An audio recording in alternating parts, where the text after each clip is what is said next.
elämää vähän kierretty kaikki paska. Vastaan otettu nyt ootan.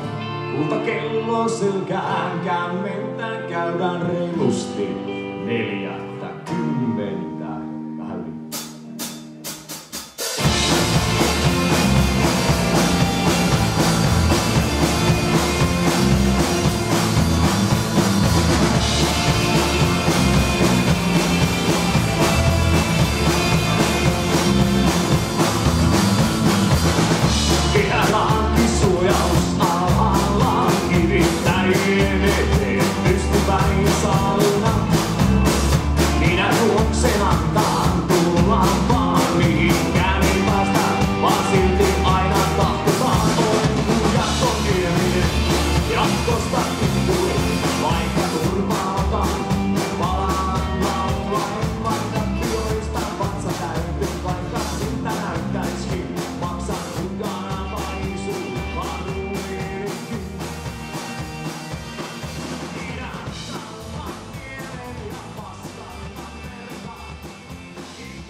No niin, joo, tosiaan tervetuloa vieraaksi. Tämä on nyt ensimmäinen jakso. Kerro ihan ensimmäiseksi kuka olet ja vähän itsestäsi ja mistä olet lähtöisin. Eli täältä kylältä. Joo, Tylmanin Mika Myllykoskelta lähtöisin. Olen asunut vähän muuallakin, mutta paluumuuttajaan tulin tuossa 10 vuotta sitten takaisin suunnilleen, tai vähän reilukin. Olen lähihoitajana, työskentelen kehitysvammaisten ohjaajana ja puhastelen musiikki siis vähän laidasta laitaan. No mites musiikki, koska sulla syntyi kiinnostus tähän musiikkihommaan? Lapsena varmaan. Se varmaan lapsena joo kiinnosti. Kyllä mä muistan saaneeni joulupukilta jonkun lelukitaran ja lahjaksi. Se oli aika kova juttu. Sitten teini-iässä äitiltäni pyysin kitaraa ja sainkin sellaisen kitaran soittoon. Ei ole lähtenyt heti kyllä siitä. Ja sitten löytyi noita punk-musiikkia, paikallisia kavereita, soittajia. Sitten perustettiin sellainen bändi kuin Viheltävä Susi. Ja siinä sitten päädyin laulamaan, kun se kitara ei ollut vielä silloin niin hallussa. Niin jos ei muuta osannut, niin laulajaksi sitten. No siitähän on hyvä lähtö. Kyllä. Tällä hetkellä on aktiivisia, on sellainen kuin TNO, punk-rockia soitetaan ja just käytiin nauhoittamassakin tossa. Ja Vyöhyke, sellaista vähän avaruusrockia ja punkkia sekaisin.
Siinä on sellainen vapaus tehdä niin kaikenlaista. Trubaduurihommia teen jonkin verran ja Ja nyt on tollain oma soolobändikin tässä tähän levy alkuvuodesta. Reenautu noita minun biisejä, country rockia varmaan. Ois se genre. Ja sitten on tietysti joku duo Vihapuhekin. Meillä on sellainen erikoisduo, josta löytyy myös YouTube-matskua. Ja tosiaan se alkoi sieltä punkista ja sitten tehtiin vähän jotain hevimpääkin kamaa, oli Selkäsauna orkesteri oli parikymmentä vuotta sitten ja Mikkelissä soitettiin coverirockia Slimeball Hangover nimisen kokoonpanon kanssa ja siellä asuin silloin 2000-luvun alussa. Ja Yön miehet oli sellainen pitempiaikainen bändi, jota nyt ei ole vielä oikein kuopattukaan, mutta se on viettänyt 10 vuotta hiljaa eloa. Se oli ehkä enemmän sellaista rock-folkki, ehkä vähän jotain progeekin oli. Ja sitten hardcore-punkkia paadettiin kanssa täällä Myllykoskella, kun tänne muutin silloin takaisin, niin MKHC-niminen bändi eli Myllykoski Hardcore. Se on nyt jäänyt, kun on vähän jäsenet muuttanut ympäri Suomen. Ja sitten Mika Byman ja Kovat otteet oli sellainen country rock bändi, millä tehtiin jokunen levy ja oli keikkaakin. Joo, se oli siellä Kymikantrissa esimerkiksi. Joo. Jostain kokoonpanon. Joo, silloin veettiin viimeinen keikka siitä. Joo. Kymikantri on sellainen 5 vuotta, kun nyt ollaan sitä järjestetty täällä Myllykoskella. Se on mukavasti paisunutkin se tapahtuma. Saa useamman bändikin keikalle sitten. Joo, pitää taas kesällä tulla.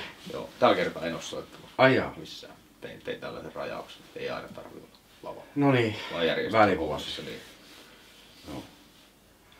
Undead on vielä sellainen punk-covereita soitellaan. Aktiivinen bändi myös. Joo.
Joo, sulla on hyviä musiikkivideoita aika paljon. Ja onko se sun ideoita vai onko se yhdessä tuotettuja? Kyllä aika pitkälti varmaankin ne, mitä kovien otteiden kanssa ollaan tehty, ja sitten tää uusi biisi puuttuu vai pauhun. Kyllä ne on aika lailla minun visioimia. Et sit tietysti porukalla mietitty niitä kohtauksia tarkemmin. Aika paljon Myllykoski-aiheisia videoita on tullut tehty. No joo, me oon huomannut sen. Miten sä saat inspiraation niihin?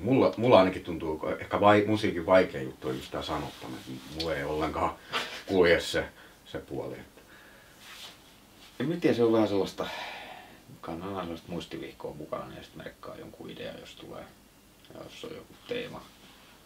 Sitten sopivasti faktaa ja fiktio sekoittelee, niin niistä tulee tälleen niin kuin elämästä, ettei se nyt... Ja tietysti on vähän sellainen tyyli, että menee vähän ehkä synkän puoleiseksi, mutta sellainen hirteishuumorilla. Ainakin tuota country-meininkiä teen. Tietysti se tarinan kerronta on niissä country-biiseissä kanssa sellainen, että on tietty juttu, että se sopii mulle kyllä. Ja kaikissa bändeissä en ole niin aktiivin sanottavana, joka bändille jotain.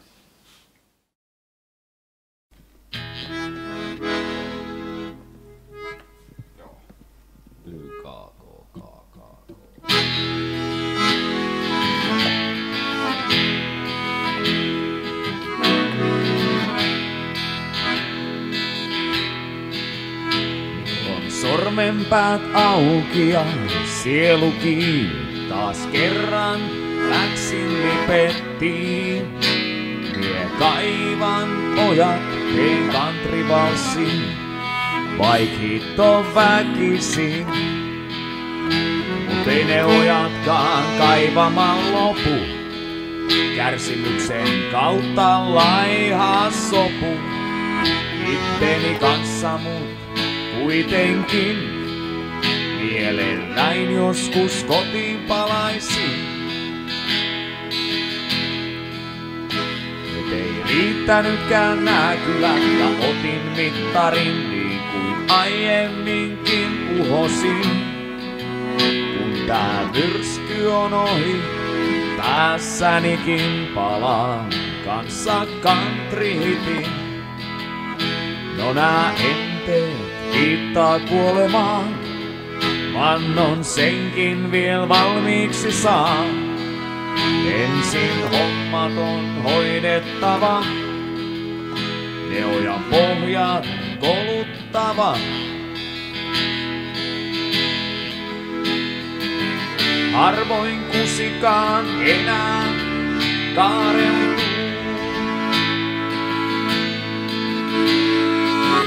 Suihkupuukenkien päälle pirstoutuu.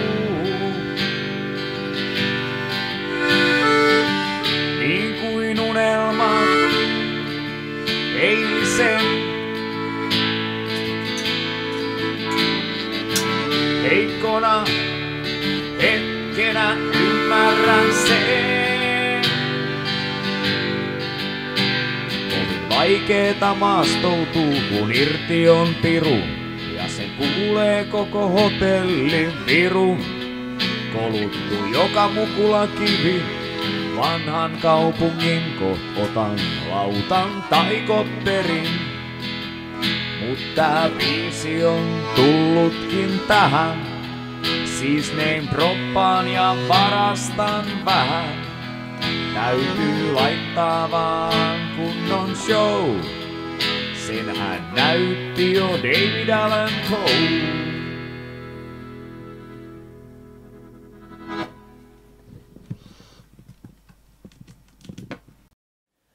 Niin millä kokoonpanolla tällä hetkellä keikkailit? Eli se on nyt sitten TNO ja... TNO ja sitten United yhtyä. Me on ensi lauantaina keikka tuolla jalassa. Ja Vyöhykkeen kanssakin tehdään aina välillä keikkoja, mutta ei mitenkään hirveän aktiivisesti. Me ollaan julkaisutahti, että kerran vuodessa pitää saada levy ulos. Se on aika kova. No on se kyllä joo. Kuulostaa aika. tietysti on troubadourihommat keikkaille, niin ne on tietysti helppo järjestää. Kun ei tarvi miettiä muuta kuin omia aikatauluja. No niin.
No mitäs toi markkinointi?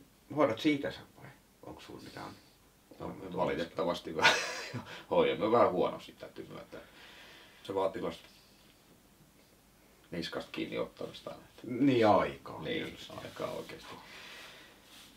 Et jossain vaiheessa enemmänkin kaikkia keikkoa kyseli, mutta nyt se on ehkä jäänyt ehkä enemmän sitten kysellään myös keikalle. Mikä on tietysti mukavaa. Minkä tyyppistä musiikkia kuuntelet? Muiden niin kuin. Se menee kyllä hyvin laajasta laitaan. Minä just tuossa naureskelinkin äsken. Mulla on Jamppa Tuomisen huppari ja sitten mulla on Darkthrone teepaita tässä. Et se on se skaala aika lailla siinä, että sieltä vanhasta Suomi-iskelmästä sinne black metalliin. Niin tilanteen mukana. Et mitä. No niin joo. No Jamppa Tuominenhan on hyvä kyllä. Se on kyllä. Joo, se on laajentunut tuo musiikkimaku tässä vuosien varrella, että sitä joskus nuorempaan tuli kuunneltua jotain tiettyä Iron Maidenia tai Ramonesia paljon, mutta sitten se tietysti lähtenyt niin kuin laajenemaan vähän niin kuin tämä oma musiikki, että mitä tekee. Että no niin joo. Ei ole silleen niin rajoja enää. Että ja niin, se on itselläkin. Mihin taidot riittää. Niin. Joo. No, onko sulla jäänyt mieleen mitään semmoista hyvää keikkamuistoa? Mikä on tämmönen? No se oli erittäin mukava se kovien otteiden viimeinen keikka siellä Kymikantrissa ja sitten tietysti Vyöhykkeen kanssa käytiin Kotkassa Outomaa-festeillä soittaa kesällä. Hieno tapahtuma ja hyvä meidinki. Ja kyllähän se keikka kun lähtee rullaamaan, niin kyllä se vähän niinku sellainen vähän eri maailmassa elää sit siinä lavalla. Että se ei, on tietysti niitäkin keikkoja, että ei oikein lähtenyt, mutta sitten se on vaan tehty. Ja miten se rentouttaa? Niin, miten tuo musiikki on yksi mikä rentouttaa myös. Ei ole vapaa-ajan ongelmia kyllä. Että aika lailla kaikkea sit kun on kotona lasten kanssa, niin on hyvä olla vaan lasten kanssa, ettei säädä, mutta onhan siinä vähän sellaista palapeliä rakennettavaa. Mut kun tekee vähän erilaisia hommia, niin sitten on vastapainoa, että työlle ja sitten on tässä paikallispolitiikassa mukaan, se kanssa vie oman aikansa. Joo, muistan, että olet ollut ehdokkaana. Joo, kaupunginvaltuustosta ehkä. Joo. Mitäs toivot tulevaisuudelta musiikin saralla? Onko mitään tämmöisiä haaveita tai? No ei ole silleen hirveästi jäänyt haaveilemaan, että on tarve tehdä asioita ja biisejä ja niitä levittää ja esittää. Et ei ole mitään pitkän tähtäimen suunnitelmaa, että tästä nyt ehkä se on jo niin kuin antanut periksi, ettei tästä välttämättä niin kuin mitään leipätyötä saa, mutta aina on tarve tehdä. Kun tekee kuitenkin vähän marginaalimusiikkia, niin se on vaan realiteetti näin. Mut hyvin biisejä. Biisin teko on se juttu, minkä takia tätä nyt lähinnä tekee. Ja uuden luominen.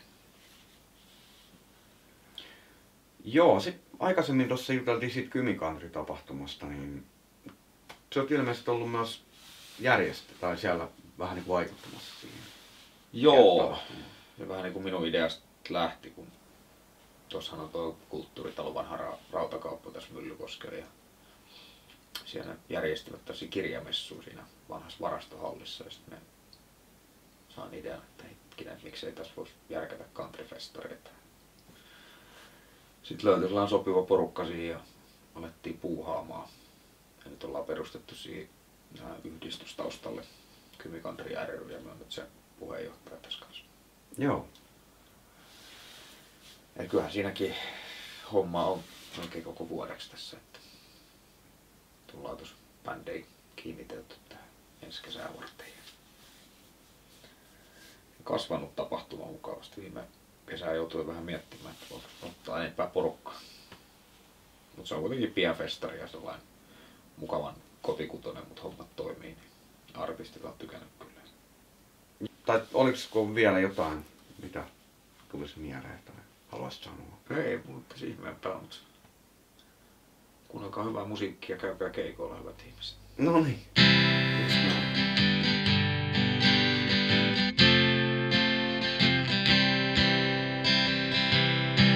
Sinä iltana kai mun oma tunto kuoli. Otit siitä niskaotteen ja lujaa puristit.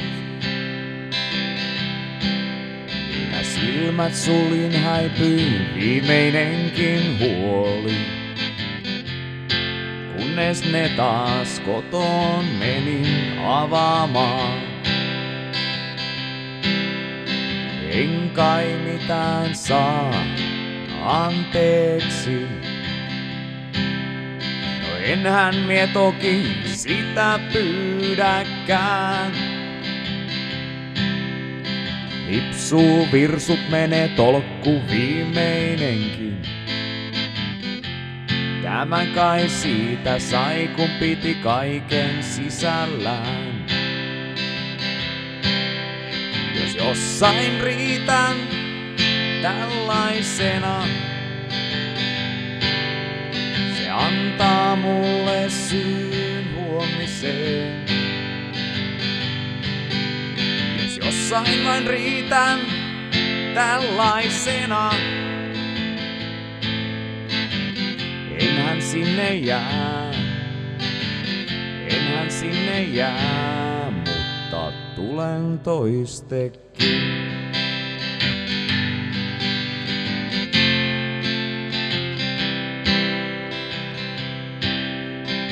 sinunkaan pidä minua jumaloida.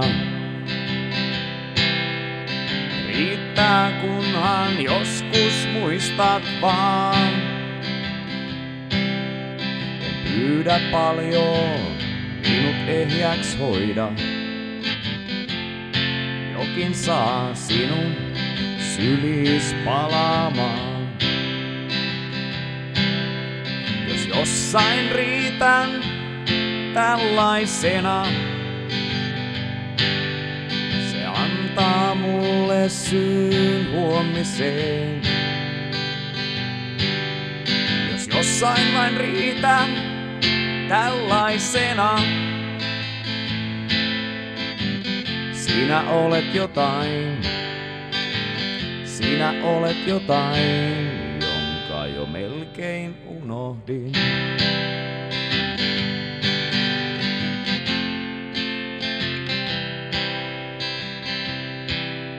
Se yksi pimeä marraskuun yö, aika sumussa silloin vieres rojahdin. Pienet nimettömäs muistan, ne oli punaiset. Lusikkaan mie pääsin lepäämään.